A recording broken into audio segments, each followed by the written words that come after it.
Hello, welcome back to my YouTube channel. This week's video is going to be quite short, but hopefully it'll be useful. So this blanket box that you can see peeking out behind me is actually a commission, and as with all vintage furniture, it threw some curveballs. One of them being the lid on the underside was made of veneer, and it was damaged. So I had two choices: to try and repair it or to strip it, and I chose to strip it, and I'm going to show you how I did it.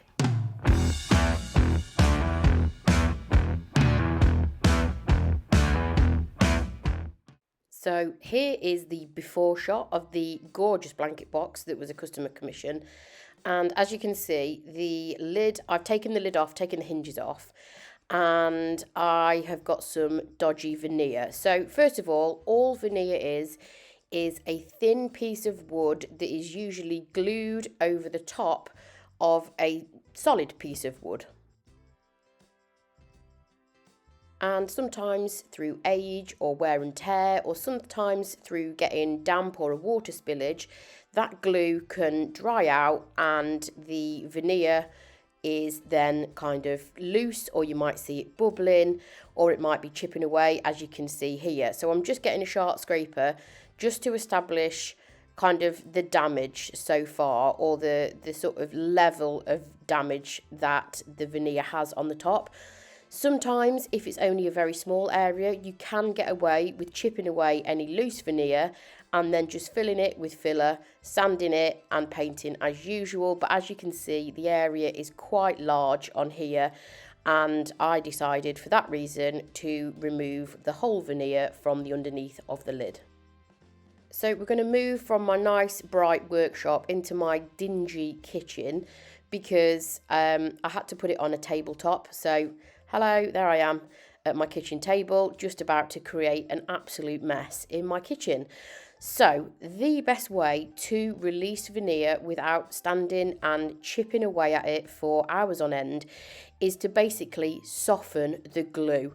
Now, you can just do this with heat alone. A heat gun or a hairdryer can work, but I find the best way to do it is to introduce some damp to it as well. So you can see there that I've got a tea towel. That tea towel is damp. It's not saturated, it's just damp. And then I am going to take my iron and apply heat to that as well, and then you can see how easily that's just scraping away. So all you basically do is repeat over and over again. Make sure your tea towel doesn't dry out. Obviously, as you're applying heat on the tea towel, it's going to eventually evaporate the water and dry out. So just keep your tea towel moist. I don't like using that word, but we move. And make sure also that your scraper that you're using is super sharp. That's going to help as well. If you use a blunt scraper, it's just not going to slice underneath that veneer as well as what a sharp one will. What you will find is that some areas probably lift off easier than others. If that's the case, just make sure you basically reapply a little bit more heat to that particular area.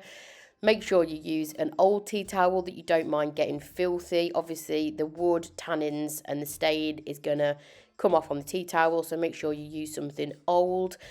And also make sure you clean your iron afterwards, or even better, allocate an old iron specifically for this job, especially if you think you're going to be doing it quite often, because the underneath of my iron was absolutely filthy. I don't use an iron an awful amount for daily household ironing jobs. I generally only get it out to remove veneer. But Andy does iron his work shirts. I've got him well trained. He irons his own, and some of his work shirts are white. So I did have to make sure that I gave it a good scrub before he used it. And we're going absolute super speed now. I've sped this up because it is just repeating exactly the steps that I've just described to you. So just stay patient. This did take me a few hours to do this actually.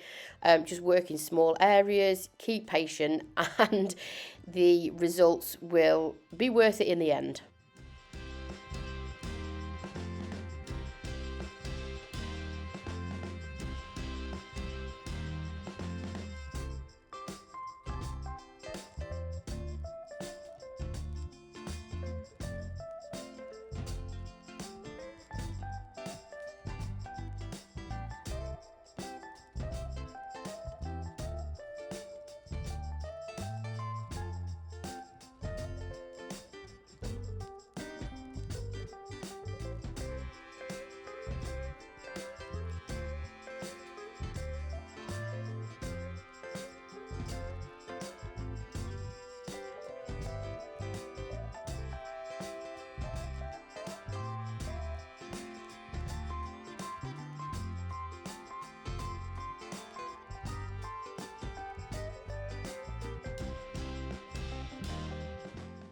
And why is it? It's always the final bit that's the most stubborn to remove.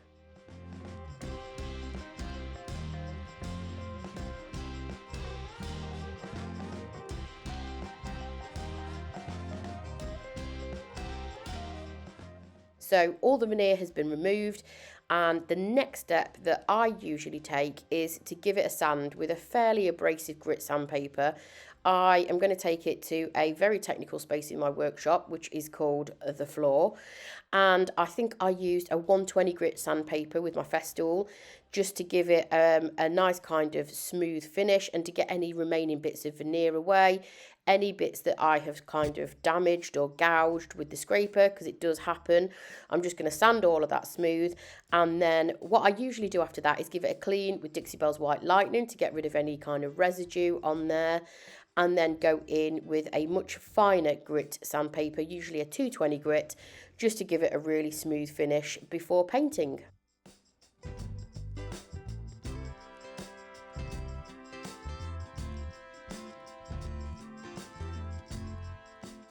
So as you can see, it still kind of looks a little bit rough, but that's obviously because it's been covered up with veneer for all those years. So I usually just get it as smooth as I can and then apply my first coat of paint, which in this case is Deep Sea from the Silk Mineral Paint range from Dixie Belle. And then if there are any small areas that need filling in, I do that after my first coat of paint, because sometimes it's a little bit easier to spot them once you've applied your first coat of paint. And then I will sand those down and reapply my second and third coats if necessary.